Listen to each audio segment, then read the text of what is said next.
Alianza After Hours. Muy buenos días, tardes o noches. Estamos aquí de nuevo en nuestra cita semanal, en nuestro podcast de Alianza After Hours. Mi nombre es Felipe Campos, gerente de estrategia de inversiones, y hoy venimos con un equipo full. Venimos con Carlos Velázquez, nuestro jefe economista. ¿Qué hubo, Carlos? ¿Cómo anda? Todo muy bien, Felipe. ¿Y usted qué tal? Bien, bien, lo veo ahí súper elegante, lo veo como pinta de viernes, ya listo para ir a cuidar a su chino o tiene planes, No, lo usual, con la familia. que es, Con bueno, la bueno, bien, familia, con la bien. familia, sí, señor. Ya hizo la fiesta del fin de semana, de la semana, ¿no? Yendo a los premios de investigaciones, ahí ya Así hicimos fue. check. Sí, Sí, señor. sí, Muy sí. satisfechos. Sí, señor. Vale, y también estábamos con Felipe Cuadros. Felipe, ¿cómo anda? Nuestro analista Tal, macro. Felipe? Hola a todos, muy buenas tardes. Muy contento de estar aquí de regreso. Vale, Felipe nos va a hacer unas historias ahorita sobre, bueno, sobre el tema de las encuestas, que fue lo que más estuvo moviendo mercados ya casi terminando la semana. Pero bueno, primero queríamos tomarnos un momento para agradecerles, se entregaron los premios a investigaciones, muy chévere, mucha gente muy buena, la verdad hay equipos increíbles allá que se siguen moviendo y Alianza pues sigue también ahí dando la pelea, ha sido pues la presencia ha sido constante en Alianza desde que se inventaron los premios y seguimos vigentes, entonces muy contentos, nos ganamos 3 premios. Estuvimos ahí en renta variable, en renta fija y volvimos a ganar oro en dólar, que ya llevamos varios premios en dólar, nos hemos estado ganando. Y bueno, de nuevo oro, entonces fue un muy buen año pasado. Las predicciones de dólar, pues ustedes las pudieron ver porque estaban aquí montados con nosotros en el podcast, ¿no? Y obviamente los clientes también, los que han estado recibiendo. Entonces, contentos y muy agradecidos por el apoyo de quienes votaron y pues pedirles que sigan, ¿no? Que sigan acompañándonos, que sigan dándole like al podcast, que hagan comentarios y bueno, que esto siga creciendo, porque se vienen meses duros y ojalá después semestres buenos. Entonces, eso va a ser, digamos que les ayuda a todos y nos ayuda a nosotros. Así que gracias y contentos ahí con los premios. Y también contar una cosa que a nosotros nos parece muy chévere, a Richie y a mí particularmente, y es em, pues que el sector de investigaciones de Colombia está lleno de alianzas. Hay un montón de gente en todos lados dirigiendo investigaciones que pasaron por nuestro equipo, que fueron nuestras manos derechas en los diferentes años que hemos tenido de crisis. Eso es muy chévere, la verdad. Sin exagerar, puede ser la mitad del sector o una buena parte de los líderes de investigación pasaron por acá, nos ayudaron, crecimos, también nos enseñaron cosas y están haciendo un camino increíble. Entonces hay muchos nombres, ustedes los conocerán por ahí.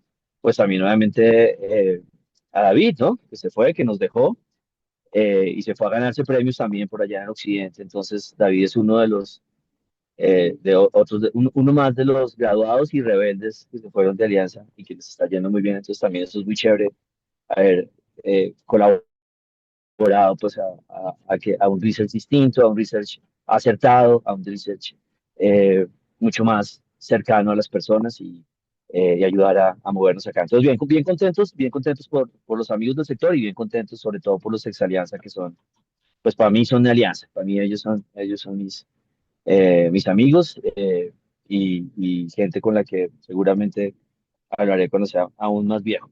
Entonces, bueno, ahí acabamos con esta parte de los premios y vamos a meternos en todo el tema de la semana que acaba de terminar, con el vaso medio lleno, vaso medio vacío. Carlos me va a ayudar un poquito con temas locales. Bueno, de hecho, qué pena también les aclaro, no ando con cámara, porque estamos grabando por aquí desde la Boyacá con algo en camino al aeropuerto. Hoy se me juntó todo y al mismo tiempo, ¿no? Hacer estrategia de portafolios y crear productos de investigación, pues a veces se llena la agenda muy rápido, pero más adelante de pronto pongo cámara cuando llegue a un sitio donde pueda anclarme. Bueno, la semana termina con, yo les diría todavía estamos en un proceso internacional de tomas de ganancia, no saben muy bien qué hacer después del arranque del año, los gringos no han hecho un peso todo este año, o un dólar para ellos, y Latinoamérica que arrancó muy dinámico comenzó a frenar, pero pues es cuando uno frena ganándose 20% en menos de mes y medio está bien, no hay rollo. Eh, Sin embargo, en este freno, pues Colombia se ha precipitado, ¿no? Ha tomado muchas más ganancias porque no es solo el entorno, sino se ha cruzado con lo que nosotros consideramos es el inicio del trade político. Ahora sí nos metemos en el tema político. A la respuesta de muchas personas que decían es que se está haciendo plata en Colombia por lo político, por la expectativa de cambio político, algo así, la respuesta nuestra era, no, es que el trade político arranca después, lo que hay ahora es un trade latinoamericano cíclico y lo político, claro que ha influido en el sentido de que el país ha, ha mantenido bastantes contrapesos y bastante fuerza institucional y pues eso ha permitido que Colombia vaya conectado con Latinoamérica. Claro, reportamos más retornos más altos en los últimos par de años porque en los primeros años por la incertidumbre política tuvimos pérdidas mayores. Entonces se siente que como Colombia se está acelerando más, pero no, realmente es una recuperación del 22 y el 23, no trade político. Trade político arranca ahorita en febrero, ya en marzo, pues nosotros pensábamos, yo hubiera dicho, oiga, el trade político arranca el 8 de marzo con las encuestas, con las votaciones de Congreso y las consultas de partidos, pero no, me parece que esto ya arrancó con esa encuesta de Inbamer, que ahí es donde Felipe nos va a contar una historia, pero este podcast no va a ser muy profundo en el tema de encuestas, que uno diría, ese es el tema. Ese va a ser el próximo, el del otro viernes, cuando ya tengamos todas juntitas, porque apenas tenemos tres o dos y quisiéramos tener cinco o seis, y ahí sí nos metemos de lleno obviamente, para prepararnos para el fin de semana próximo, pues que ya son elecciones de Congreso. Y ahí sí, banderazo, y arranca la volatilidad política full. Lo que sí pasó esta semana es que se incluyeron activos, y por eso uno sabe que el tema político fue lo más pesado, es que entraron a sufrir activos que no habían sufrido estos últimos 2 años, que es la renta variable y el peso colombiano. Hasta ahora lo que nosotros habíamos dicho es que hay una separación. Los activos que la institucionalidad colombiana actual es suficiente, se conectan con el rally global y hágale muy bien en las acciones y muy bien en el peso colombiano. Los activos que la institucionalidad no es suficiente porque el gobierno tiene mucho margen de maniobra, como el tema de los test, como el tema del fiscal o como el tema del manejo de Ecopetrol, esos no se pueden unir. Pero esta semana sí se castigaron a todos por igual, y eso es otro elemento que le dice a uno, claro, aquí ya nos metimos en el trade político full.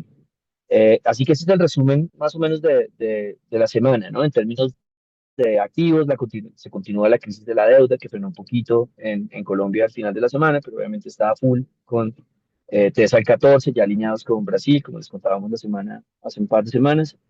Eh, y ahí hay muchas historias que también tenemos un capítulo para contarles el día de hoy del ataque a la deuda que se sigue realizando en este momento. En cuestión de noticias, para hablarles de vasos medio llenos y medio vacíos, tenemos de vaso medio lleno no encontramos mucho, o no encontramos nada. Se nos ocurrió que podría ser que afecte el mercado, ¿no? Pronto uno podría hablar del desempleo, que de hecho desestacionalizado se deterioró, pero eso no mueve el mercado, digamos. Tuvimos en el vaso en la mitad, digamos, de cosas que funcionaron, pero que no pudieron mover el mercado en ninguna dirección. El reporte de Nvidia, ¿no? Que nosotros no seguimos los reportes de las grandes empresas gringas. De hecho, yo no considero que eso de tendencia, la verdad. De pronto un acumulado de reportes, por supuesto que sí, pero reportes generan mucha volatilidad de corto plazo. Pero en este caso era especial porque el mercado gringo arrancó muy mal y de las siete magníficas o las siete no tan magníficas arrancando este año, Nvidia era la única que estaba dando plata. Entonces era importante, interesante y el resultado fue bueno, pero Nvidia terminó negativo. Así que el mercado no logró salir de ese lateral en el que anda. Ya les mencionábamos el tema del desempleo, que si uno puede, el desempleo pasa el tema y es, Colombia calcula un indicador, el que reporta normalmente que todo el mundo tiene en la cabeza, que no se desestacionaliza, entonces ese cambia muchísimo. Y una cosa más acerca del desempleo, que es un poco, no es muy técnica, pero es enredada aquí en Colombia, y es que siempre le reportan a uno un desempleo digamos, el que se calcula tradicionalmente, no desestacionalizado, es simplemente el desempleo del mes. Y como la gente contrata, las empresas contratan más en algún momento y contratan menos en otro momento, pues el desempleo en enero siempre es más alto que el desempleo a final de año. Entonces, usted tiene las dos versiones, el que quiere contar ese desempleo que se calcula, se compara con el de enero del año pasado y uno dice nos está yendo mejor, o calcula el indicador desestacionalizado, que es el que le reporta todo el mundo y el que se compara Colombia con el mundo y ese sí empeoró un poco. De todas formas, desde niveles muy bajos, pero como les decía, eso no afecta al mercado. Y por el lado del vaso medio vacío, que es donde más cosas pasaron, tuvimos la encuesta, de la cual ya vamos a hablar mucho, no me va a quedar ahí, pero obviamente el hueco, el gap que hay entre Cepeda y Abelardo se amplió, entonces el mercado recibió con nerviosismo eso el jueves, la bolsa que más cayó y la moneda que más perdió en el mundo fuera colombiano, entonces hubo una sobrereacción ahí, en el viernes se calmó un poco. Tenemos todas las historias ya internas que ahorita Carlos nos va a hacer un resumen de esa parte. También tuvimos reportes de Bancolombia, que en realidad no es que haya salido muy diferente, pero no sé, después de como los cambios que se hacen con el tema de banismo y el valor al final en términos de valor en libros de la compañía, de repente alguien diga, no, esto puede estar no tan barato como sonaba antes o menos atractivo, pero la verdad está bien y obviamente se detonó una toma de ganancias por mil razones, hasta de pronto por la caída de las plataformas de Bancolombia, no por incluir hasta este tipo de cosas. Pero estas lecturas que tienen todo el sentido y que las necesitamos, estas lecturas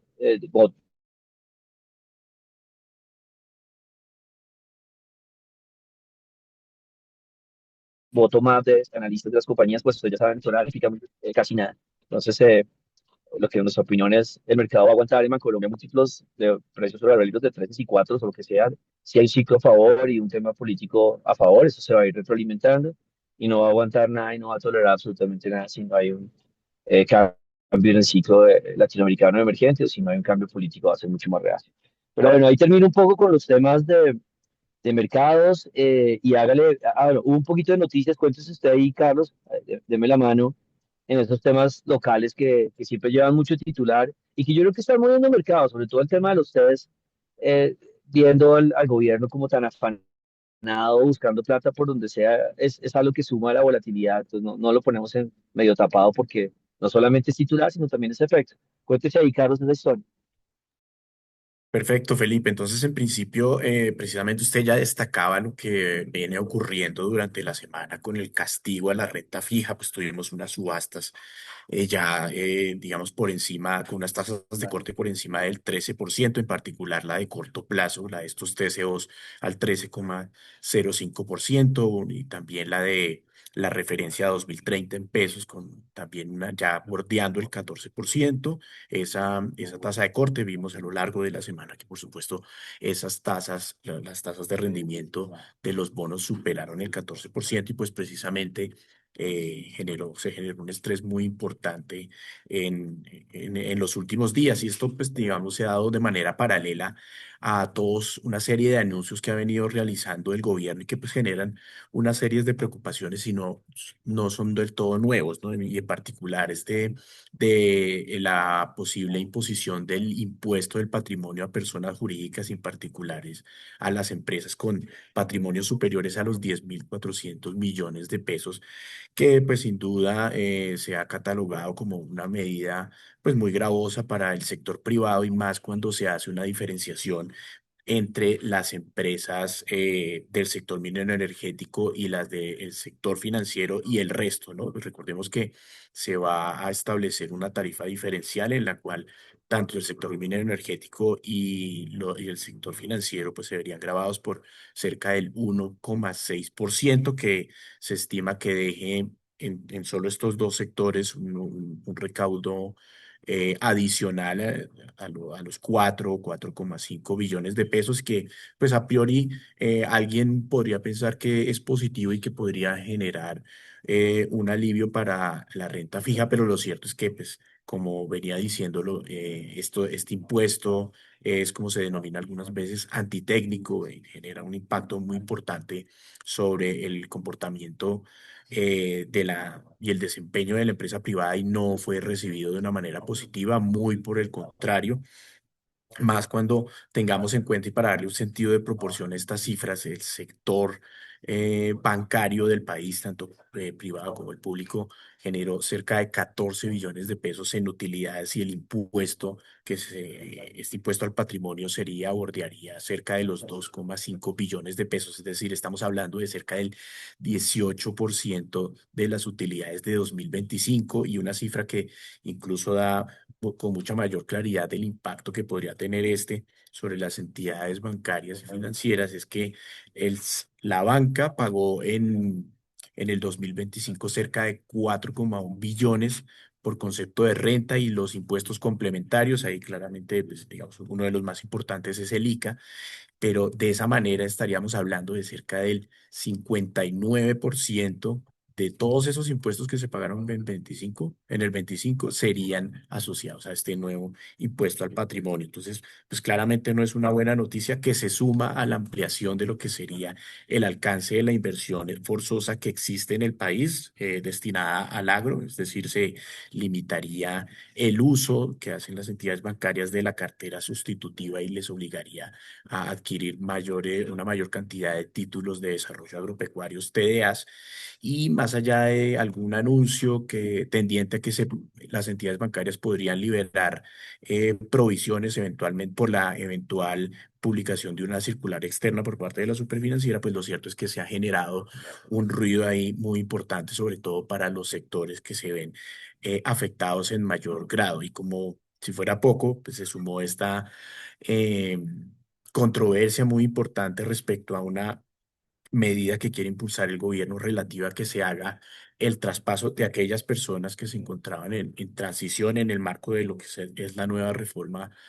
pensional y de esa manera que se haga un traslado ya no cuando se pensionen estas personas, sino que se haga un traslado de las AFPs a Colpensiones por cerca de 25 billones de pesos en un corto periodo. Sí, corto periodo de tiempo que sería hablando de los 15 días hábiles. Entonces esto ha suscitado pues una controversia en términos jurídicos y pues que genera también preocupaciones respecto a la mayor caja que le daría al gobierno en una coyuntura pues electoral que como se comentará en este espacio pues está generando una polarización muy importante. Eso le comento en el frente local, Felipe.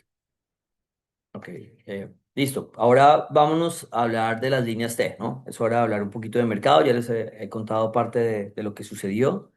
Es muy interesante. Yo creo que lo que primero resaltaría de lo que está pasando en el mercado internacional es que es difícil encontrar cuál es la canción que está haciendo mover los activos.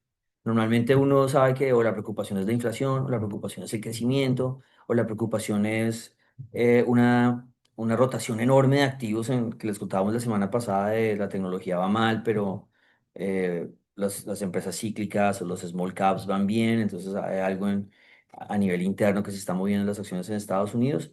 Es difícil encontrar esa historia porque todos los activos se despelucaron. Entonces, básicamente, recuerdan que durante todo el año pasado nosotros decíamos, listo, las acciones en Estados Unidos se han estabilizado tratando de hacer nuevos máximos y hay un susto, pues ahora más, cada vez más reciente de que está haciendo un round top, como un techo redondo y que de pronto se caiga. El mercado todavía no ha decidido qué hacer, pero los otros tres activos estaban muy coordinados. Entonces uno decía, el tesoro, el dólar y el petróleo van para abajo, ahora van para arriba. Y eso hacía que uno supiera cuál era la canción. Uno decía, listo, la preocupación es inflación. Después en algún momento no, la preocupación es desempleo. Entonces aquí cuando se está el mundo despelucando y los tesoros están muy comprados, están en mínimos, están a punto de romper el piso de casi 3 años, una cosa muy interesante, hay mucho apetito por tesoros. Tenemos el petróleo al otro lado, echando para arriba, que de hecho el petróleo es inflacionario. Entonces, si uno quiere conectar esas dos, como porque uno es para abajo y el otro es para arriba, de repente la canción puede ser el tema de Irán, ¿no? Que hay un riesgo cada vez más creciente que Estados Unidos intervenga en Irán y ya haga una transición política completa. Y entonces la gente pues está nerviosa y lo que está haciendo es comprando petróleo y comprando seguro, que es los tesoros. Eso podría ser una canción reciente que pueda estar sonando. Eh, Obviamente todavía no hay un aumento del de la aversión al riesgo porque las acciones ligas no se han caído. Y el dólar ha decidido como no hacer nada. No tiene ni idea. Obviamente ha rebotado de los 96 y no ha podido romperlo. Pero en medio de papá tesoros vas para abajo, mamá petróleo vas para arriba, yo mejor me quedo quieto. O sea, como les digo, no sabemos exactamente cuál es el ritmo. Sí vimos que el Estados Unidos se fortaleció un poco económicamente con algunos datos. El PIB no, obviamente, pero sí el empleo. Y vimos que la inflación comenzó a caer en Estados Unidos, pero el IPP que reportó esta semana, y de hecho reportó tardío, o sea, son unas noticias súper viejas, que estaba reportando un mes tarde, salió alto. Entonces, yo no creo que el mercado tenga clarísimo cuál es la foto macro que está negociando. Hay cosas claras, que es lo de Irán, hay cosas claras que es la versión al riesgo, hay cosas claras que es Estados Unidos rezagadísimo este año y teniendo ese miedo de, oiga, ¿hay o no hay una burbuja en la IA? Es como la pregunta. Si uno ve el mercado, el Polymarket, el mercado de apuestas, dice 19% de que si hay una burbuja que estalle este año. O sea, es una preocupación siempre presente, pero no es una preocupación explosiva y se está viviendo esa transición a nivel interno de las acciones. Y decíamos la semana pasada, de pronto por ahí Nvidia, que era la compañía que reportaba esta semana, de repente Nvidia da una señal ya determinante de para dónde son las acciones. Aquí de pronto, Santi, le cambio la jugada y pongamos ese gráfico de una vez, qué pena ahí lo pongo a cambiar la historia, para que de una vez echemos esta historia. Entonces, fíjense que uno, si quieren, miremos la anterior, que hay una dinámica muy, muy fuerte de Latinoamérica que ha comenzado a tomar ganancias, ¿no? Latinoamérica ha comenzado a echarse para atrás. Con una separación importante entre Brasil y México que están liderando y Chile y Colombia que se están debilitando y Colombia ahora cada vez más porque se le metió este tema interno que nosotros creemos que ya es, ahora sí arrancó el trade político y ya hay información más material para que el mercado comience a tomar decisiones de qué va a pasar a nivel político, pero hay una toma de ganancias en Latinoamérica que viene fuerte. Em, Sin embargo, pues se nota la diferencia entre una Latinoamérica que renta 20%, de pronto Colombia ya no, Colombia ya es cerca de 10%, y un Estados Unidos que no retorna nada en el año. No sé, hay un contraste ahí importante, pero todo el mercado, incluyendo Latinoamérica, ha estado estabilizado, descansando, y mucho más Chile y Colombia, que además fueron los líderes el año pasado. O sea, esto no es que obvio Brasil y México deben subir porque son grandes, o porque son los líderes, o porque son los que acumulan los flujos latinoamericanos. No, no es así. El año pasado Chile y Colombia lideraban, este año no, los han metido al congelador.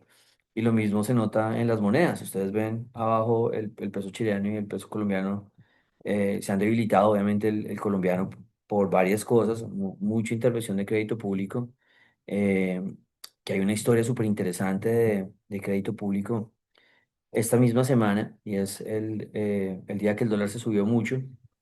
Esa era la cuenta de primera página. Em, en los últimos minutos de la negociación de ese día, que fue el jueves, el dólar ya era, por supuesto, el dólar más fuerte del mundo porque por la encuesta de INVAME había sido la reacción, y las bolsas más que estaban cayendo más en el mundo por la encuesta de INVAME. Pero fue muy atípico que en los últimos minutos se trató de hacer una operación enorme, se hizo una operación enorme de compra de dólares, casi de 100 millones de dólares, que, o sea, uno ve ese tipo de flujos, es alguien está rebalanceando un portafolio, unos índices, algo, pero incluso sería muy raro en monedas, pues porque no existen ese tipo de pues, rebalanceos directos, siempre tiene un activo en la mitad. Entonces la hipótesis es que pudo haber sido crédito público y eso encaja muy bien, porque sabemos que crédito público comenzó a comprar dólar apenas bajó de 3.700 masivamente. Estamos hablando de compras de eh, 2.000 millones en cuestión de días. Y eso es algo que es súper incómodo porque, digamos, no solamente en el dólar, sino en el mercado de renta fija es mucho más obvio. Y es una gente que está queriendo intervenir en los precios. Y uno de repente dirá, no, es que la deuda está bien porque ellos son responsables de no emitir tan alto, en tasas tan altas y de pronto están haciendo lo que probablemente la intervención es una brisita comparado con el huracán, que son los números fiscales y las estrategias tan agresivas que se han hecho, pero que también quiere intervenir el dólar porque no sé, por cualquier cosa, porque tiene muchos dólares y en algún momento los va a querer traer, es incómodo, no debería hacerlo y sobre todo si lee mal el mercado, que es el dólar iba para 3.600, porque toda la región cayó en las semanas anteriores. pues terminó comprando dólar caro y eso pues no es negocio para el gobierno y obviamente es una intervención para todo el mundo. Pero cerrado ese paréntesis, se nota la separación entre un Brasil y un México, en monedas también está cerca a mínimos, y un Colombia y un Chile que han estado rebotando, ahorita lo vamos a ver un poco mejor. Pero bueno, esa es como la foto general. Ahora sí, conecto la historia de Nvidia que me fui por las ramas para terminar de contarles esto y es, pensábamos que esta semana, pensábamos esta semana de pronto Nvidia podría ser una solución ahí para, pues tenemos un poco de ruido ahí al fondo. Tenemos un micrófono abierto. Creo que es Carlos que está por ahí. Bueno, básicamente la hipótesis que teníamos era que de repente, si Nvidia le iba bien con los sus resultados, que le fue bien, podía sacar de este maleficio, ¿no? Esta maldición con el que arrancó el Standard Poor's 500, ese comportamiento absolutamente plano. Y aquí ustedes se dan cuenta que la única acción que estaba positiva, ligeramente positiva, era Nvidia, que es la línea verde. Pero después de los resultados que estuvieron por encima, con un guidance que estuvo por encima, todo estuvo bien, obviamente mostrando que hay un cuello de botella alrededor de Nvidia. Nvidia tiene un monopolio gigante en todo el tema del desarrollo de inteligencia artificial, por el hardware, ¿no? No es el software, es el hardware, los microchips. Le sigue yendo muy bien, pero no dio para eso. O sea, todavía hay un ambiente de debilidad y como dudas acerca del tema tecnológico. Y ahí Estados Unidos quedó como con ese interrogante hombre, ¿será que entonces se nos va a alinear todo el mundo para que los tesoros rompan abajo con mucho apetito, por seguridad, que el petróleo reviente arriba sea por el tema de Irán y que esta rotación tecnológica sea un problema? Entonces ahí el mercado todavía no ha dado su veredicto, el Standard Poor's sigue completamente plano, pero de repente el corazón de las siete magníficas sigue débil y no logró coger aire con estos resultados. Entonces, es como la foto general de los mercados, en corrección, no es problemático, el apetito por Latinoamérica continúa, sobre todo liderado por Brasil y México. Chile en una toma de ganancias, pero obviamente Chile fue el líder, la bolsa líder el año pasado, igual que Perú.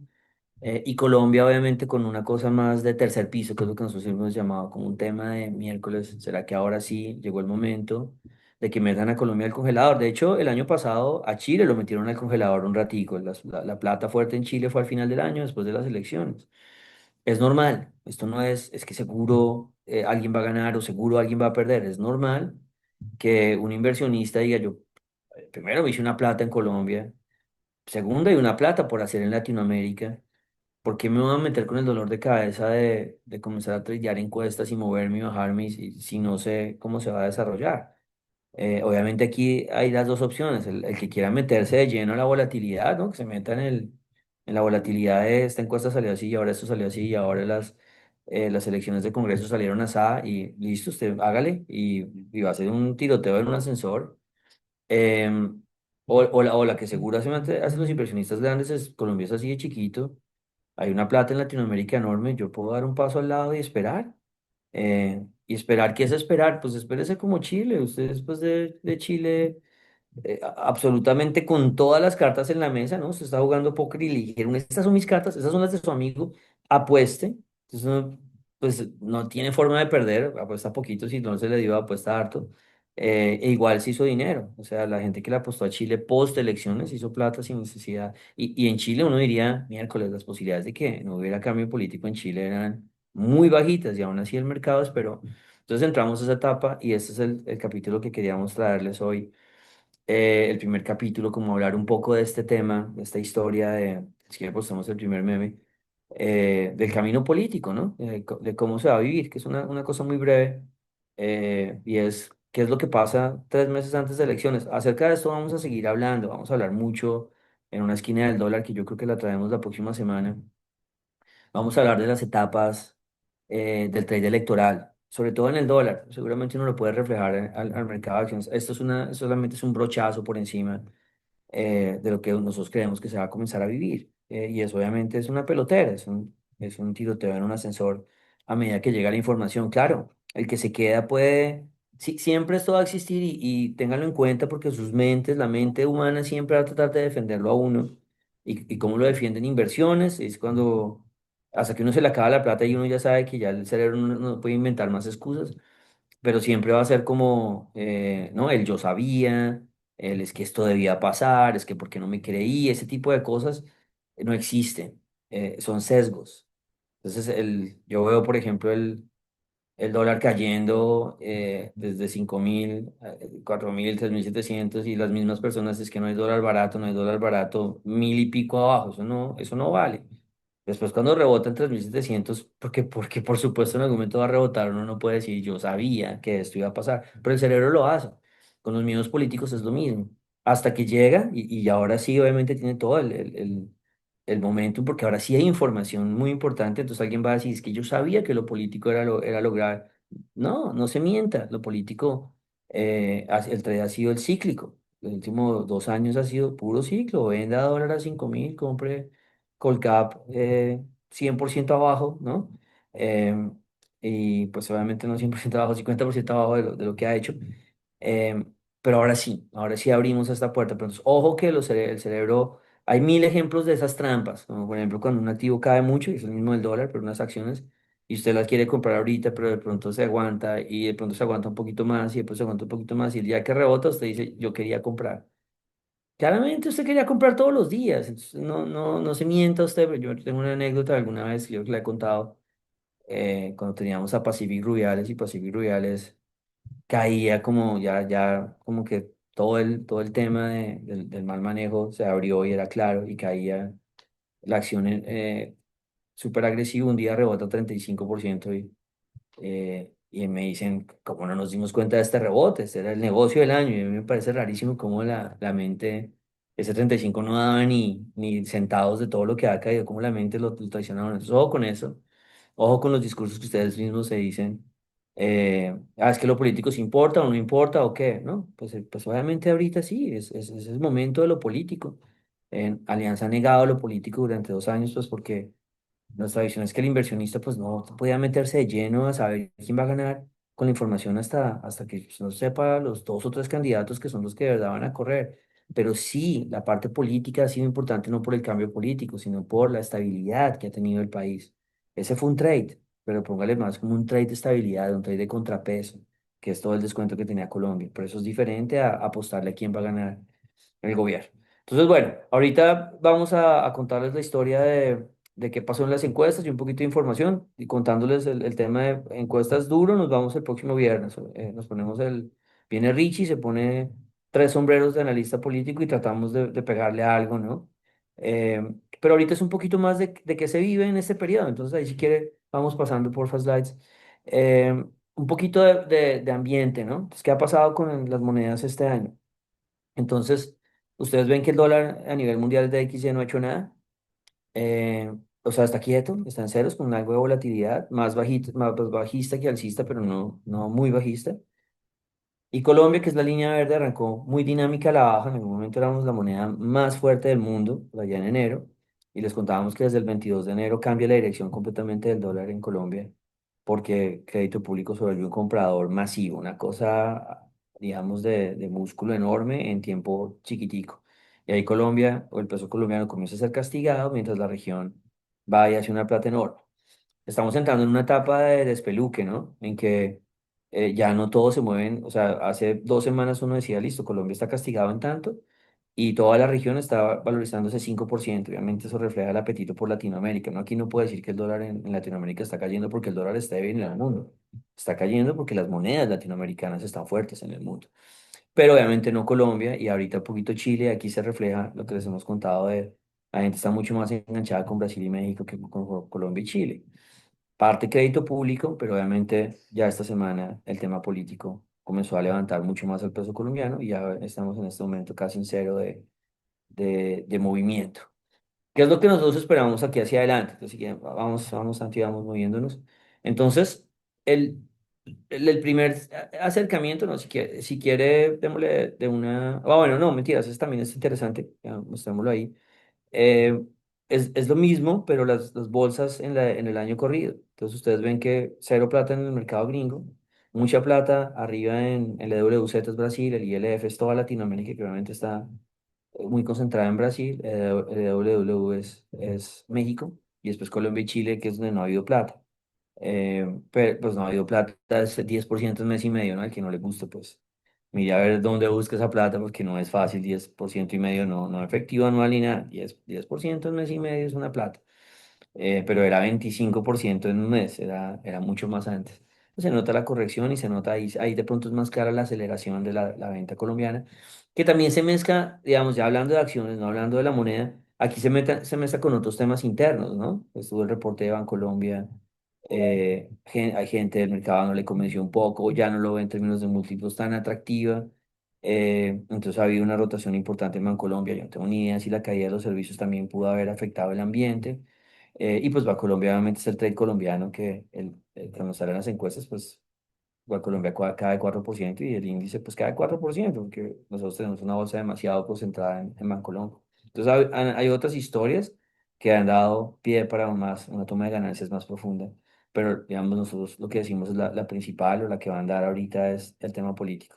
Y el tema político es para arriba o para abajo, no insistir, no es porque ahora sea para abajo, entonces tiene que ser para abajo. El fin de semana sale Atlas Inter y echa un cuento diferente, más estabilizador, o en una semana el Centro Democrático gana unos puestos, unas curules y de pronto el pacto histórico no gana nada o pierde una y ya la historia cambia y el que se metió al tiroteo en el ascensor pues le pegó unos buenos tiros al contra el que se estaba peleando en el mismo ascensor.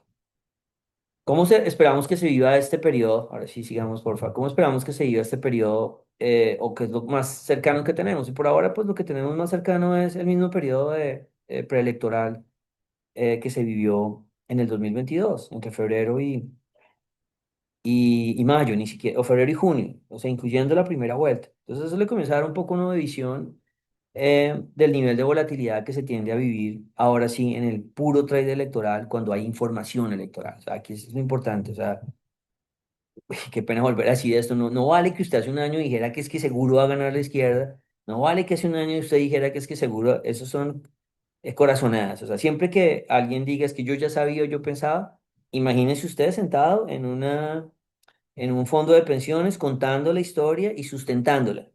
Y si la verdad usted tiene una historia que era como, wow, este man sí tenía información, entonces listo, era una tesis supremamente avanzada y con mucho tiempo. Si no, es que yo creo que sí, pero es que yo creo que, pues es una corazonada, pero digamos a nivel formal de tesis de inversión, las corazonadas, chévere si usted hace plata, pero no es una idea que uno pueda, pues, sustentar. Entonces, usted tendrá unas corazonadas buenas y otras malas. Entonces, ahorita sí, ahorita llega la información y se comienza a construir las tesis y ya veremos qué pasa. En esa época, las acciones se movieron, pues hubo mucha volatilidad, ¿no? A medida que nos íbamos aproximando a eso. La volatilidad también fue internacional, o sea, en esa época también hubo volatilidad gringa importante, o sea, no metamos toda la fuente no fue interna, y eso es importante tenerlo en cuenta porque siempre va a ser clave. Si Latinoamérica arranca y sigue subiendo y Colombia tiene volatilidad política, de pronto nos va a dar menos. O sea, recuerden que las cosas confluyen, pero obviamente también nos dimos cuenta que cuando se acabó el periodo electoral, pues el Colombia abre con gap abajo y Latinoamérica se recuperó y el mundo se recuperó ya después de la corrección del 22, la corrección del 22, que fue un año difícil de acciones.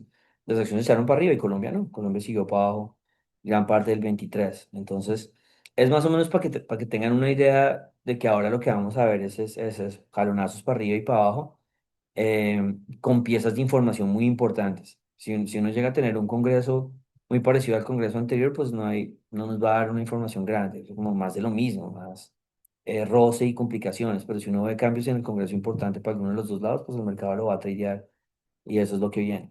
Es más interesante cuando vemos este mismo gráfico, pero para el dólar. Porque el dólar, en medio de esa memoria tan brava que tiene el dólar, es como un elefante, que no se le olvida nada, a mí me encanta eso.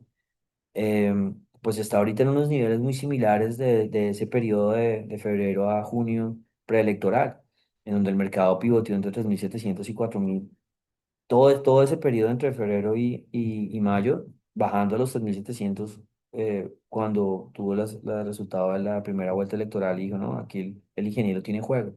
Y cuando dijo eso, listo, vámonos para los 3.700 y después se dieron cuenta que no tenía juego y el resto es historia.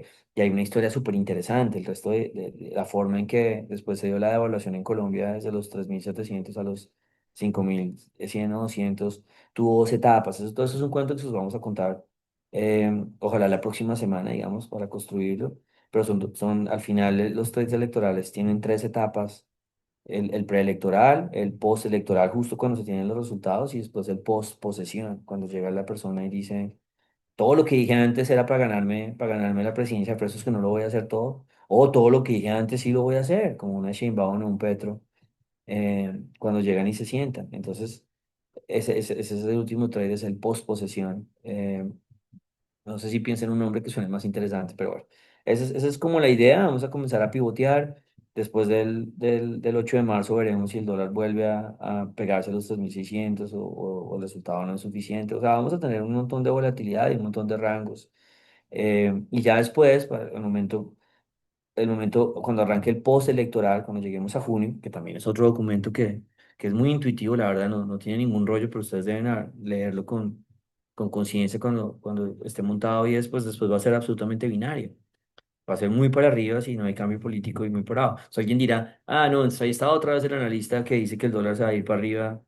Si hay cambio político, es que el dólar se fue para arriba con el cambio político. Eso no es, eh, eso no es debate. Claramente Colombia viajó de 3.700 a 5.200 y ninguna moneda lo hizo a nivel mundial. Otro debate es el de si después de esa reacción postelectoral, con posposesión y toda la historia que les estoy contando, si uno cree en 5.000, o en ese caso, cuando estaba en 5.000, que el dólar iba a poder seguir subiendo y subiendo.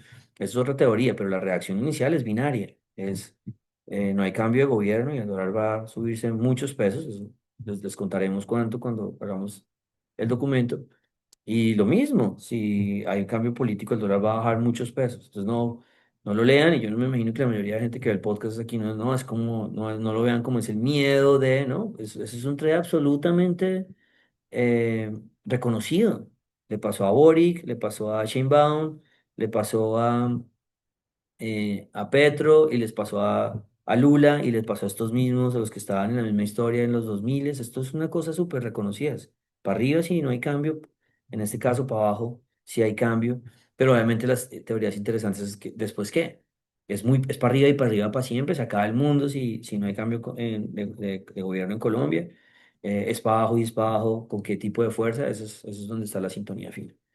Bueno, ahora vamos con uno de los memes de la semana, y quisimos representar de esta manera cómo Iván Cepeda, el precandidato del Pacto Histórico y del oficialismo, picó en puntas según lo estableció la encuesta Inbamer, que generó mucho ruido, no solo en tanto en la opinión, sino que incluso creemos nosotros que impactó los mercados, tanto el de renta fija como el de renta variable.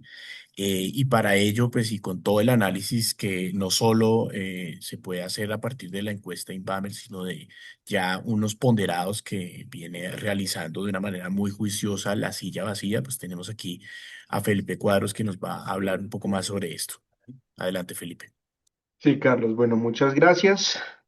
Entonces, sí, la pregunta aquí del millón es si con las encuestas que nos están revelando esta semana, que ya son en total 4 con las que van a salir mañana sábado, de Atlas Intel, de Guarumo, la que salió hoy de GAT3 y el miércoles de Inbamer, la pregunta es si la suerte ya está echada y si realmente el candidato puntero, que es Iván Cepeda, va a llevarse el premio mayor de la presidencia de la República.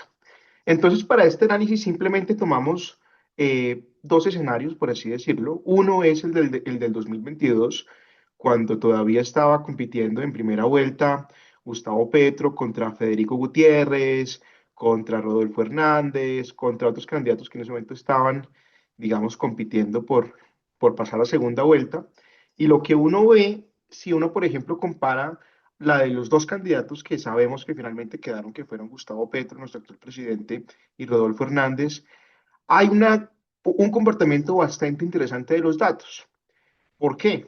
Porque si ustedes se fijan, digamos que Gustavo Petro siempre mantuvo un spread, es decir, la diferencia entre la intención de voto de Gustavo Petro con la de Rodolfo Hernández en este caso, y vemos que era un spread bastante alto, es decir, siempre Petro, al menos entre el noviembre del 21 y mayo del 22, que es el mes de la primera vuelta en ese momento, digamos que en media Estamos hablando de unos 27, 28 puntos porcentuales de diferencia. Y sin embargo, recordemos también que en segunda vuelta el resultado estuvo supremamente apretado. ¿Por qué? Porque Petro se quedó con la presidencia al recibir 50,4% de los votos, mientras que Rodolfo Hernández recibió el 47,3%. Estamos hablando de más o menos una diferencia de 3 puntos porcentuales. Esa diferencia se achicó y digamos que en el imaginario colombiano siempre tenemos con que esa elección presidencial fue bastante reñida. Y lo que vemos ahora con el escenario de 2026 es que ese spread entre el candidato puntero y el segundo, que es los que son más probables que pasen a segunda vuelta, según la información que hemos estado recibiendo en los últimos meses, pues viene siendo Iván Cepeda y Abelardo de la Espriella. Y si ustedes se fijan, la diferencia, ese spread es bastante menor. Estamos hablando de, en los últimos meses, 9 puntos porcentuales. Eso sugiere que ambos han estado creciendo, como se puede ver en las curvas, en la curva roja y en la curva azul para 2026, y que a partir de diciembre del 2025, ese crecimiento entre ambos ha estado, digamos, bastante constante. Y con eso, lo que también queremos sugerir es que al parecer la suerte todavía no está echada. Y con esto quiero mostrarles el siguiente slide. Y en ese segundo slide también estamos tomando pues como base los resultados de Inbamer, que es la encuesta en la que pues aquí en Alianza nos fijamos para hacer todos nuestros análisis políticos. Y lo que estamos viendo es que si hacemos un cálculo sencillo de incluir a los indecisos, que en el total de esa encuesta para primera vuelta es el 13%, y lo incluimos para, para 2000, perdón, para la primera vuelta incluimos esos indecisos, lo que estamos viendo es que la intención de voto, digamos, se está reduciendo al añadir ese nuevo elemento en la base y que el centro y la derecha, más los sin especificar, superan al número de la izquierda. Estamos hablando de más o menos 40-60%. Entonces, ¿cuál parece que puede ser la clave para un candidato que llegue con fuerza a segunda vuelta para hacerle cara a el candidato puntero que es Iván Cepeda? Y va a ser cómo intentar convencer a ese 15 o a ese 13% de los indecisos y a ver si se puede raspar algo del voto en blanco junto con el centro. Pero sabemos que en el centro el voto es un poco más dividido según las preferencias políticas que tenga pues el elector en particular.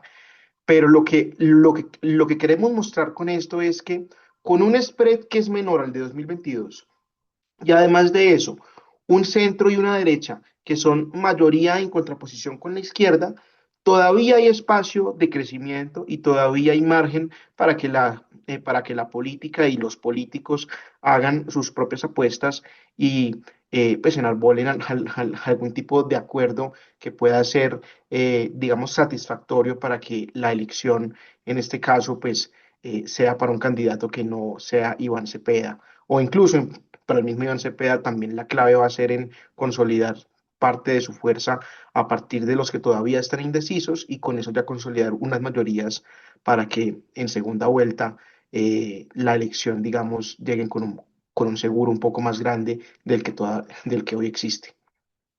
Y ya el tercer slide, simplemente para mostrarles un poco más, viene siendo el de las apuestas electorales que están en Polymarket.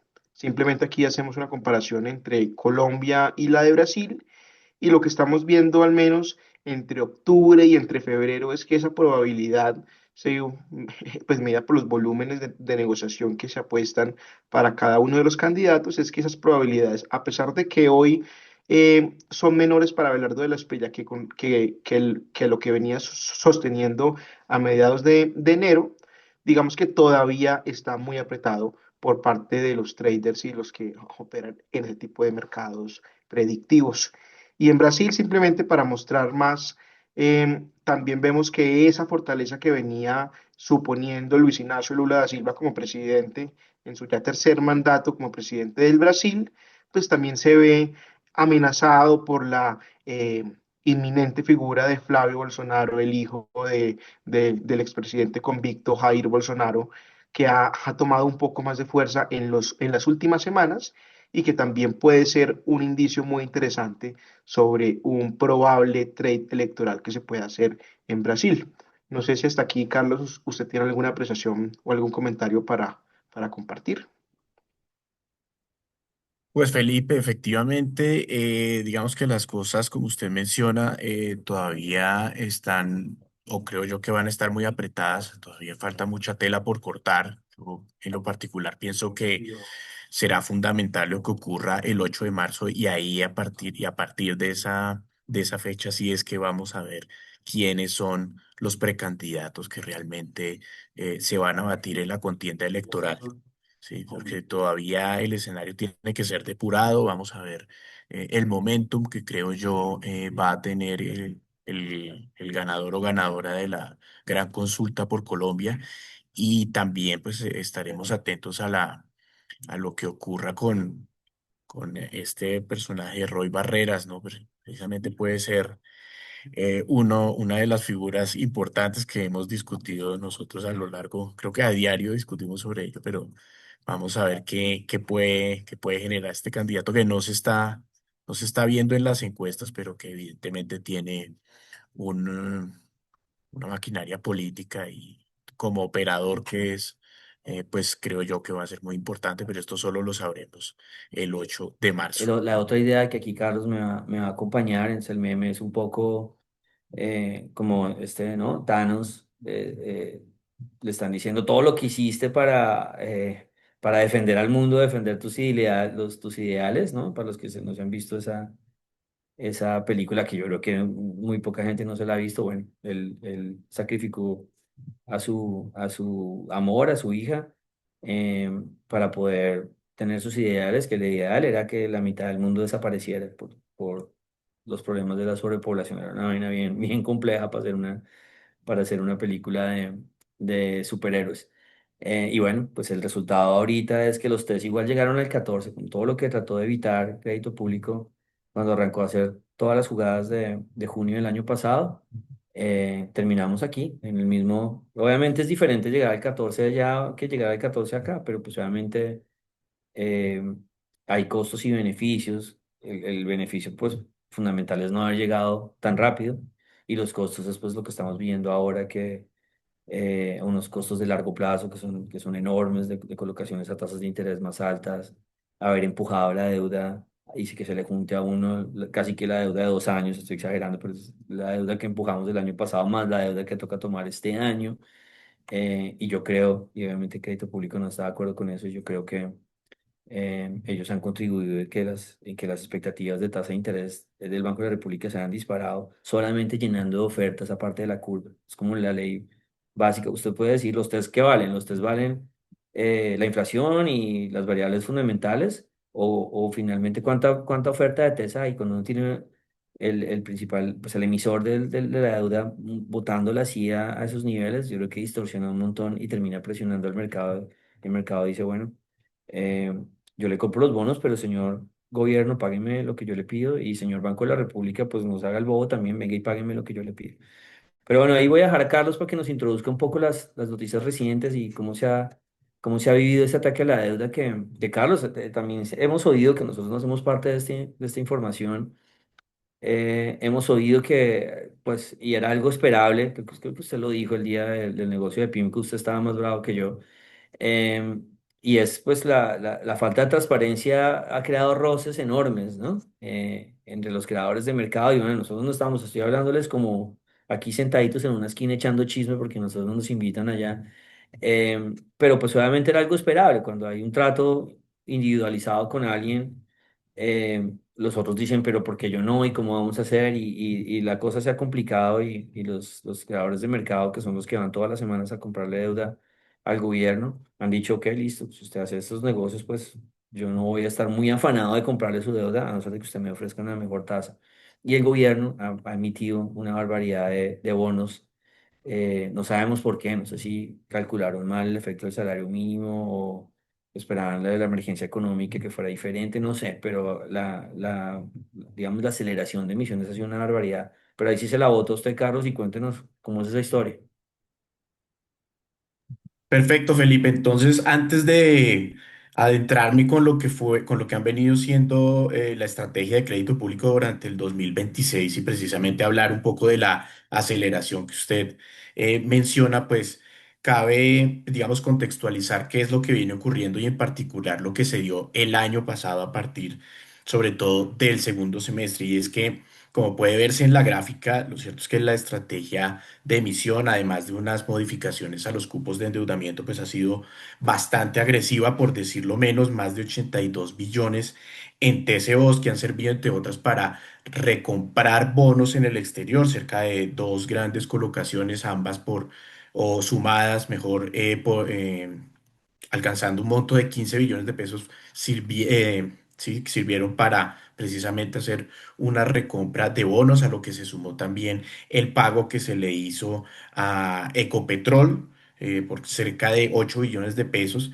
Y pues también cabe anotar que se introdujo un nuevo mecanismo, no, esto no se solía hacer, y es que se hicieron colocaciones directas a entidades públicas, ya no solo de TCOs, perdón, de TES, que, digamos, no, de todas maneras genera ciertas dudas a los participantes del mercado, porque pues las tasas o las condiciones de mercado pues no son, de hecho no se dan en el mercado, entonces las condiciones en que se dan estas operaciones no son claras, pero lo novedoso en su momento fue que empezaron a hacerse colocaciones directas de TCOs, también con entidades directas. Y si a eso le sumamos la colocación en el marco del TRS, de esa gran operación en financiamiento en francos suizos, que bordeó casi los 22 billones de pesos, pues ahí se tiene un monto muy importante. Sobre esa última, pues si bien hubo una discusión muy importante el año pasado que si era deuda, no era deuda, un pasivo contingente es lo que se llama,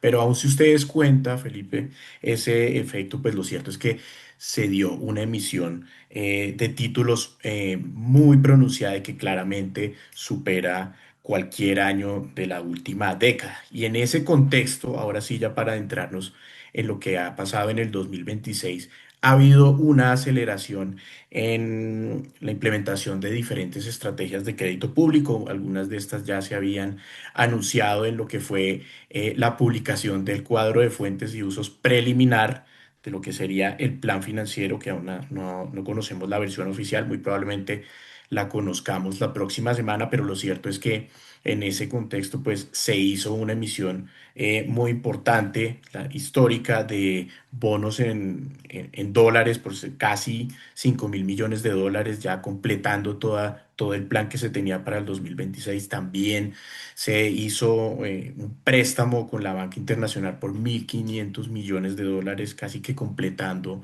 el cupo o la meta de 2.000 millones. Y a eso se le ha sumado de una manera muy importante las colocaciones directas con entidades públicas que, aun cuando en ese cuadro preliminar se hablaba que serían o bordearían los 8 billones, pues lo cierto es que a la fecha ya estamos cerca a los 10 billones de pesos, ¿no? Entonces, con una emisión también, no solo muy acelerada, sino que incluso supera esa meta, pues ya se han venido generando unas distorsiones en el mercado que claramente han afectado las cotizaciones de los títulos. Y a esto se suma, claro, lo que usted ya mencionaba, y es que precisamente el aparente cambio de la estrategia de ya no hacer una colocación directa con un agente extranjero como lo fue PIMCO a final de 2025, sino que podría pensarse que en un acuerdo el cual pareciera que no se dio con los creadores de mercado y ya pasar estos tentativamente 9 billones por subastas, pues también generó un ruido muy significativo en el mercado en esta semana, que también se pudo percibir con lo que ocurrió precisamente con dos subastas, lo que fue las subastas de TCOs, esos títulos cortos que todas las semanas se subastan precisamente, y también la de el título de 2030 en pesos que se subasta cada 15 días. Y en ese sentido podemos verlo en la próxima gráfica, pues pese a que hace o respecto a las últimas dos subastas hay una leve mejoría, viendo una tasa de corte menor, incluso con una mayor demanda, pues lo cierto es que esta semana la tasa de corte superó el 13%. ¿sí? Y no solo ocurrió esto, sino que ese bid to cover, que simplemente es un indicador de demanda por deuda pública, pues se redujo frente a lo que venía ocurriendo, de hecho, frente a todas las subastas que tuvieron lugar en febrero, ¿no? Y súmele a usted el hecho que la subasta del test de 2030 cortó casi que al 14%, ¿no? 54 puntos básicos superior que lo que había ocurrido en la última subasta. Entonces, pues lo cierto es que las cosas se han puesto, digamos, difíciles para los operadores de mercado y para todo el mercado de renta fija en el contexto de este ataque a la deuda pública que usted nos va a contar con mayor detalle. Sí, a mí este gráfico pues yo no sé, es como que uno llega y le dice, vea, es que la Tierra es redonda, entonces toma una foto de un satélite y después hace 1000 pruebas, vea, es que la Tierra es redonda, veas, y no hay forma. No, es que es el Banco de la República que está subiendo las tasas, esto ni siquiera tiene que ver con inflación. Esto es absolutamente un montón de emisión de deudas, puro tema fiscal, y que ni siquiera es que el riesgo país haya aumentado porque el déficit va a ser peor o mejor, el déficit sigue siendo malo, pero no hay información nueva, es sencillamente un volumen de deuda que el mercado no puede absorber y unas estrategias que han hecho perder confianza y una relación estable entre el principal comprador y el vendedor, pues que deterioraron y que generaron un choque de deuda similar o ya idéntico más bien al del segundo semestre del 22, pero en el segundo semestre del 22 teníamos la inflación al 13. Teníamos el riesgo país más alto que el de ahora. El riesgo país relativo de ahorita es más alto, pues, o sea, comparado con la región, pero esa época en el neto era más alto.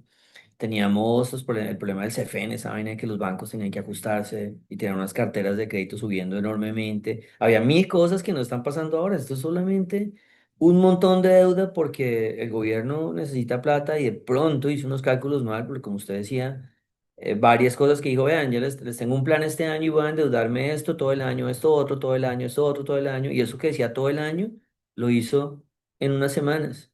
Entonces uno dice, pero, o sea, miércoles, ¿cuál es la aceleración? Y uno se imagina que de pronto hay unas necesidades que no estaban bien cubiertas. ¿Y cómo va el tema de ese ataque de deuda? ¿Cómo va el tema de la brasilización? Que ya se volvió una frase o un nombre generalizado, no lo robaron, pues, o sea, o se generalizó, pues uno lo que le gusta es que las ideas se generalicen. Pues ya la deuda colombiana ya está toda, tanto bonos cortos como bonos largos están alrededor del 14. Y aquí es una prueba más de por qué, digamos, porque es un tema de emisión de deuda y no de riesgo país o de inflación, que todo eso está alto, estoy diciendo, capaz que todo eso no logra sustentar las tasas que estamos viviendo. Y una prueba es que los bonos cortos están más altos que los bonos largos, o sea, el bono que vence en 2 años le está cobrando mucha más plata el inversionista que el bono largo, y eso no pasó en la crisis del 22. La crisis del 22 era una crisis de perfil de riesgo, de inflación de mil cosas, y el bono corto era más seguro, digamos, que el bono largo, subió menos. Ahorita no, ahorita es ¿por qué? Porque hay un exceso de deuda en la curva corta y en la curva media. Pero ya nos alineamos con Brasil, la línea verde, algo que no ha sucedido pues en toda la historia, excepto en el 2022. Estos son peras y manzanas, o sea, esto uno no los compara directamente. eh, solo hasta ahora, solo desde el 2022 comenzamos a imaginarnos que podamos pagar la tasa de Brasil, porque Brasil es un país que es un perfil de riesgo mucho más alto que el nuestro, una inflación constante mucho más alta que la nuestra, endeudamiento mucho más alto, nunca hemos sido comparables. Hay gente a veces que responde, ¿y usted por qué se compara con Brasil? Si Brasil es mucho mejor país, porque es más grande y es como si usted fuera al banco y dijera que me pague, oiga, págueme una mejor tasa porque yo soy más alto o más gordo o menos. Eso no tiene nada que ver, es con las capacidades suyas de pago. Así que nos hayamos alineado con Brasil es una cosa sorprendente. Tenemos también un gráfico de largo plazo de cómo ha sido la historia del riesgo país, que lo narrábamos una gotica en redes sociales, un poquito de cuál ha sido la historia de Colombia. Para que ustedes entiendan que los inversionistas allá afuera no están en el detalle, solamente saben muchísimo de cada país, pero no están en el detalle de si tú eres así, ya sabes, pero te pareces a este, pero no eres tan exacto como este, yo te cobro un poquito más. No, los inversionistas agregan en la mayoría de veces, dicen estos países en el general se parecen y les voy a cobrar similar. Entonces, esta historia es bien, bien interesante porque cuando hay burbujas, y obviamente Latinoamérica vivió una burbuja en los 2000, primero un mercado muy barato en el 2002, 2003, un giro político, bueno, mil cosas que se dieron, materias primas fuertes, dólar a la baja, y ya al final, 10 años después, pues ya es una burbuja. Ya ahí todo el mundo decía, Latinoamérica es el centro del mundo, ¿quién es el próximo Brasil? Ecopetrol sale y llega a los 6.000 pesos, ya era burbuja. Obviamente decirlo con retrovisor es fácil. Nosotros en el 13 fue cuando sacamos nuestra teoría de, no, esto se acabó la fiesta latinoamericana. Cuando hay un mercado en burbuja, todos los países son parecidos. Esto es súper chévere, yo lo aprendí en la crisis europea, eh, que cuando se crea la Comunidad Europea, pues se crea una burbuja, por supuesto que estalla por allá en el 2011 después de la crisis subprime. Y yo, ¿cómo aprendí la burbuja? Pues yo veía la deuda, el CDS español igual al alemán. Y después cuando se revienta Europa, pues, ¿no? Portugal y España y Grecia eran países que no tienen nada que ver con España, pero en su momento le cobraban lo mismo a un bono alemán que un bono español. Entonces, cuando el mercado entra en una burbuja, dice, hágale, todos son iguales, todos me van a pagar, y se crean historias que se sostienen tanto tiempo que es muy difícil ser la persona racional en ese momento. O sea, en el 2005, 2006, 2007, 2008, 2009, el que dijo, es que España no me parece que sea parecido a Alemania, perdió su plata durante 5 o 6 años. Pelear con las burbujas es un camello. Son eventos globales que las quiebran, son masazos en la cabeza, por eso a mí las recesiones me gustan tanto desde ese punto de vista masoquista, porque las recesiones ponen a pensar a los inversionistas y dicen, miércoles, de pronto no debimos hacer hipotecas sobre hipotecas sobre hipotecas en el 2008, o no debimos pensar que cualquiera que armaba una página web en el 2000 iba a hacer plata, como que es un masazo. O por el otro lado, que Latinoamérica con todas sus problemas y su concentración en materias primas iba a ser el centro del mundo en el 2012, 2013. Las crisis son masazos en la cabeza de racionalidad. Entonces, cuando comienza la crisis de materias primas en el 2013, hay racionalidad y la gente dice, ok, Brasil no es igual a México y tampoco es igual a Colombia, y comienzan a verse los problemas. Y Brasil arranca con problemas políticos, se separa de la región. Y desde ahí hasta el 2022, Brasil siempre ha tenido mayor riesgo que nosotros. De la mano de ese aumento de riesgo, también comenzó a tener una inflación más alta en promedio. Y su mismo Banco Central aceptaba que la inflación no tenía, digamos que el 4 era un buen objetivo, como mientras que Colombia manejaba el 3 mientras Chile manejaba bajo el 3. Entonces, México sí la ha tenido un poquito alta, pero bueno, México también ha tenido Estados Unidos detrás. Entonces el mercado a partir de ahí dijo, pero Colombia y México sí son medio parecidos. Colombia tuvo la crisis de petróleo y lo castigaron una gota, y entonces Colombia y México sí continuaron similares hasta el 2021. Entonces uno ahí, los bonos mexicanos y colombianos los alineaba y se parecían mucho. Yo aprendí a que uno cuando veía grandes diferencias en Colombia, miraba a ver si el bono mexicano interno, o sea, peras y tornillos. Uno nunca compara bonos de diferentes monedas porque son peras y tornillos. Los inversionistas lo hacen cuando ven regiones similares, monedas similares. Y llegamos al punto del 2021 donde Colombia hace el viaje desde México hasta Brasil, con toda la heterodoxia que se dio en el 2021, que culmina con el cambio político en el 22. Entonces, obviamente, todo este movimiento fue, el principal motor fue el cambio hacia la heterodoxia, la probabilidad de que por fin se fuera a dar un cambio de gobierno de un corte diferente en Colombia. Eso fue lo principal. Pero en el camino, por supuesto, son los retos que también llevaron la heterodoxia al gobierno anterior, al gobierno de Duque, como no subirle la gasolina, como no poder pasar una reforma tributaria, el paro. Todo esto fue condiciones que, aunque Duque entregó un gobierno con el déficit fiscal al 5, o sea, en la pandemia lo tuvo arriba del 7, pero igual lo devolvió al 5, lo hubiera podido volver al 3,5 si hubiera podido subir la gasolina. Solo con subir la gasolina lo devolvió al 3,5, para, para, para contarles que las cosas sí se podían hacer. O sea, en ese momento sí se podían hacer y estábamos ahí al borde de tener un déficit fiscal del 3,5 cuando hubieran subido la gasolina. No lo subieron, y pues eso es heterodoxia.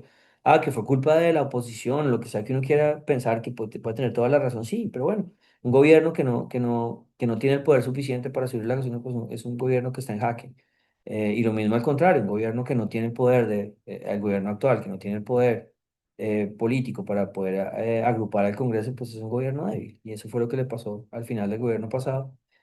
Nos alineamos con Brasil y ya después cuando viene el periodo post-posesión y llega el gobierno y dice todo lo que yo dije que iba a hacer, lo quiero hacer, chao, nos volamos a Brasil y el riesgo país desde ahí a subir.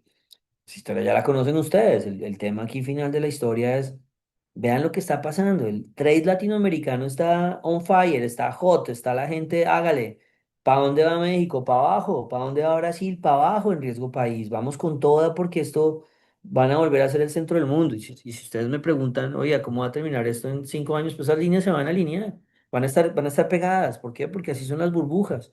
Y Brasil y México y todos los países latinoamericanos van a crecer al 4 o al 5 como pasó en esa época, porque terminan alineándose y ellos dicen, todos son los mismos, todos tienen plata y están baratos y tienen una demografía positiva porque todavía y tienen un montón de gente que no ha sido bancarizada y comienzan mil historias latinoamericanas de triunfo y así se arman las burbujas.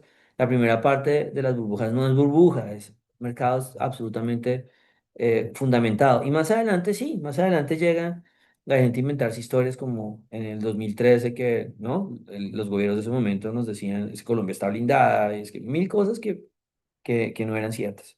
Pero lo importante de esa historia latinoamericana es lo que no está pasando con Colombia, o lo que está pasando con Colombia. Si Colombia, miren el riesgo país para arriba, en la dirección contraria al apetito latinoamericano. Entonces, estamos ahora en un spread, el spread más alto comparado con Brasil, la línea roja con la azul oscura, incluso más alto que en el momento fregado de noviembre. Entonces, el riesgo país es más bajo que el estrés de noviembre del 22, es más bajo que ese estrés en niveles, pero en términos de separación de la región es el más alto que hemos visto en la historia del país. Entonces, realmente la carga de lo que se está viviendo a nivel fiscal es enorme y ese es el riesgo y ese es el complejo. Alguien dirá, porque hemos visitado clientes y muchos economistas van y les dicen, es que si hay cambio de gobierno, este país no lo voltea a nadie, igual es súper difícil. No piensen así. Uno no necesita que llegue un gobierno que arregle todos los números, eso no existe. Uno necesita un gobierno que le dé estabilidad a los números, que el déficit ya no sea 7 sino 5 lo hablábamos con Carlos, con un cliente. Eh, que el dólar baje 200 o 300 pesos, la deuda se le estabiliza. Inmediatamente hay cambio de gobierno, ese spread entre Brasil y Colombia se une, porque Brasil y Colombia tienen números similares. Y ahí se arranca. No, es que entonces no vamos a llegar al déficit del 2,5 que tenemos frescos, no es, eso vamos a llegar en 8 años, no importa. Lo importante es estabilizar y con el entorno mundial en que las deudas de los países desarrollados sí van para el 100, para el 200 o para el 300, mientras Colombia logre mantener una deuda entre el 60 y el 65, sin volver a los 50 o 55, sin descamisarse, que es el colmo que no podamos hacer, con solo eso va a ser suficiente, porque el mundo está en un camino explosivo de endeudamiento y Latinoamérica no lo está. Latinoamérica lo han apretado mucho porque obviamente son países mucho más volátiles. Pero el peor país latinoamericano, digamos, de esta foto, en endeudamiento, que es un Brasil, que tiene 75 deudas sobre el PIB, es el mejor país desarrollado en deuda, que es Alemania, que es 75. El resto está más endeudado. Entonces no se afanen si llega un gobierno y va a tener mil retos. Claro, tiene que pasar una reforma tributaria y todo eso, pero de a poquitos, desde que se estabilicen los números el mismo ciclo va a ir colaborando. Entonces, yo veo a la gente y hace matemáticas y dices que por aquí el hueco allá y entonces así no funciona y es la misma gente que en el 2013 le decía a uno, el mercado nunca se va a caer, Colombia es invencible y esto, el dólar nunca va a subir, es lo mismo, no se afanen. Si hay cambio político, no se afanen. Si no hay cambio político, sí, obviamente, ahí sí es todo el afán porque estos números pues no va a haber la confianza que ayuda a ir arreglando estos números. Bueno, creo que ahí, Santi, usted déme la pista porque yo ando ciego el día de hoy. Bueno, una historia más acerca de esto y ya acabamos, estoy hablando mucho, ¿no? No sé si se nota que estamos grabando tardísimo, no se nota obviamente, pero estamos grabando tardísimo y llegué con ganas de hablar. Un elemento más de toda esta historia, y con esto acabamos el ataque de la deuda y es la historia de la tasa real. Entonces uno ha oído el gobierno molestarse porque la gráfica de la izquierda, la tasa del Banco de la República sobre la inflación, es la tasa que nunca se ha vivido en los ciclos anteriores, lo cual es absolutamente cierto. Ese 4,9 que ustedes ven ahí en la línea azul oscura, eso es una tasa que ha estado cerca entre el 3,5 y el 5 todo este ciclo, este último año y medio, cuando el banco dejó de bajar tasas, y es muy alta, es totalmente cierto. Pero claro, el gobierno ha dicho es que me están atacando porque es que vea que nunca lo habían hecho. Pero entonces ustedes ven las otras líneas y saben que no es verdad. Ustedes ven que en México le tocó pagar toda esa tasa real hasta hace poquito. Eh, Y ustedes ven también ahí en lo que se puede ver, porque no hay un montón de historia que el mismo Estados Unidos está pagando tasas reales que nunca ha pagado. Es un tema global. A todos les están cobrando un poquito más porque hay una idiosincrasia fiscal que está cambiando. Ya la gente gasta más, los gobiernos ya no son tan juiciosos, los bancos centrales tampoco lo son. Pague más tasa real de aquí en adelante.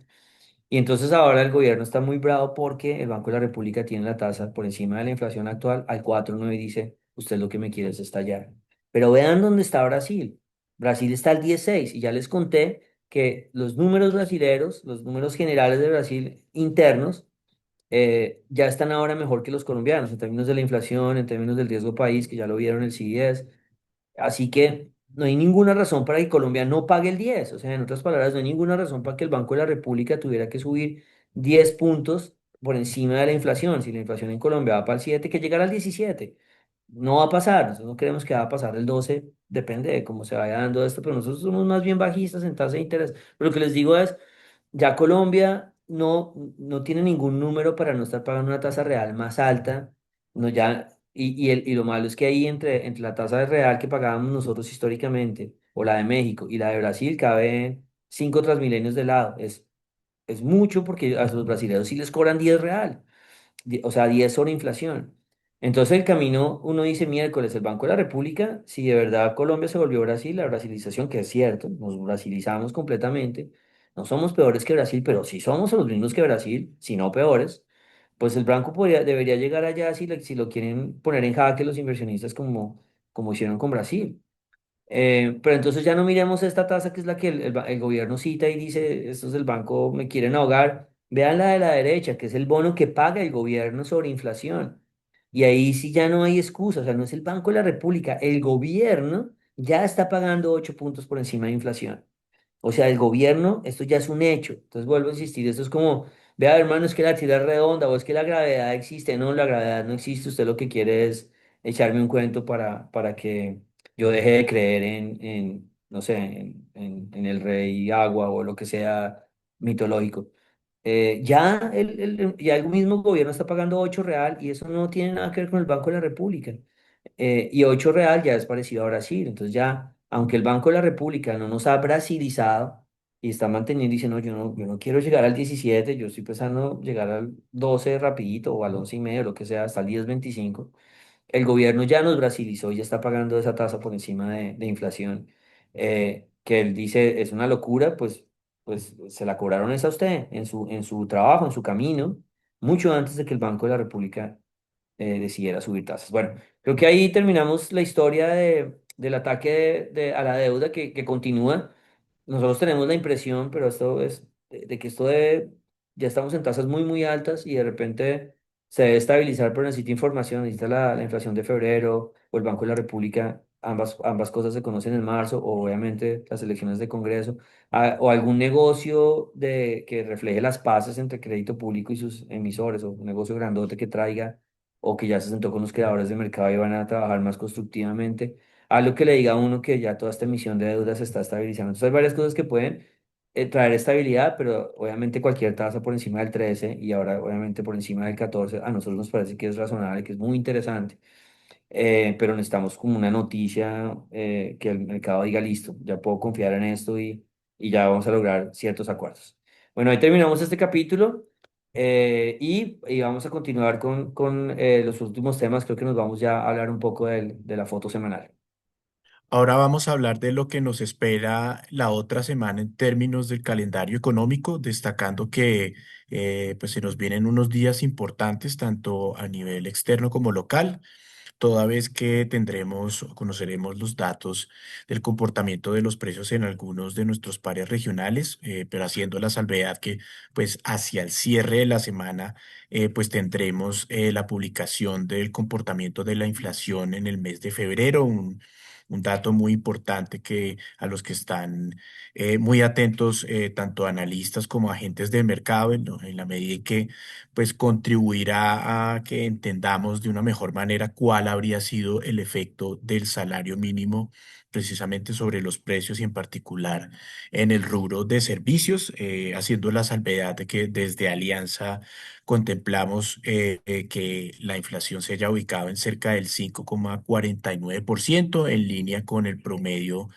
de los analistas del mercado, si bien también debo anotar que hay una gran dispersión en cuanto a las respuestas. En términos mensuales, han mencionado que estaría entre el 0,9% e incluso el 1,6%. Entonces veremos cuáles son estos resultados que dará a conocer el DANE. Y debo también mencionar que adicional a lo que serán las subastas de TC2 y en VR en el frente local, pues tendremos precisamente a cierre de la semana, pues los datos de mercado laboral, que también serán fundamentales para ver y evaluar cuál es el margen de maniobra de la Reserva Federal respecto a los eventuales recortes que se darían a lo largo del presente año, anotando pues que todavía el mercado descuenta que en la reunión de marzo el Comité de la Reserva Federal mantendrá inalterada su tasa.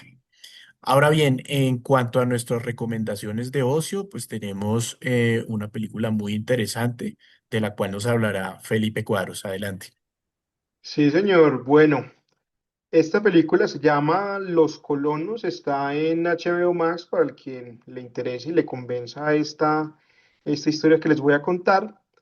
Y es que si a ustedes alguna vez les hacen la pregunta, bueno, ¿cuándo fue el último genocidio que hubo en el continente americano? Muchos probablemente se les ocurra la conquista española del siglo XVI o quizás en la Amazonía colombiana, pero la respuesta está en una tribu indígena que es originaria o habitó por muchos años en la famosa Tierra del Fuego, en la parte más austral de nuestro continente. Estamos hablando de la punta de la Patagonia entre Chile y Argentina. A finales del siglo XIX y principios del siglo XX empezaron a llegar estas olas de inmigrantes europeos, en donde muchos de ellos, buscando las comodidades del clima al que están acostumbrados en el viejo continente, pues llegaron al sur de la Patagonia a establecer ciertas estancias ganaderas y ovejunas. Y en ese momento en el que las instalan es cuando entran en conflicto con las tribus indígenas originarias y en su momento, y es algo verídico, formaban cacerías humanas para intentar, digamos, detener a estos que se oponían, digamos, a la ocupación que ellos pues, percibían como ilegal de sus tierras. Y en últimas es un western, pero no en el lejano oeste americano de Estados Unidos, sino en el sur austral de Chile y Argentina. Entonces está muy buena. Estuvo representando a Chile, creo que fue en 2023, en los festivales internacionales de renombre, pues hablamos del Festival de Cannes, estuvo en los Oscars, si no estoy mal, y se las recomiendo muchísimo. Vale mucho la pena vérsela y pues es un western que creo que cumple con las mejores características de las mejores películas de vaqueros a las que ustedes probablemente ya se hayan visto con anterioridad. Entonces esa es la historia que les tengo, Carlos, sobre esta película. De esta manera terminamos nuestro espacio, no sin antes invitarlos a que, pues por supuesto, comenten y que nos hagan preguntas que también nos resultan muy interesantes y pues nos obligan, por supuesto, a mejorar todo lo que es nuestro contenido. Entonces, de esta manera, pues los despido y espero que nos veamos la próxima semana. Un saludo para todos. Alianza After Hours.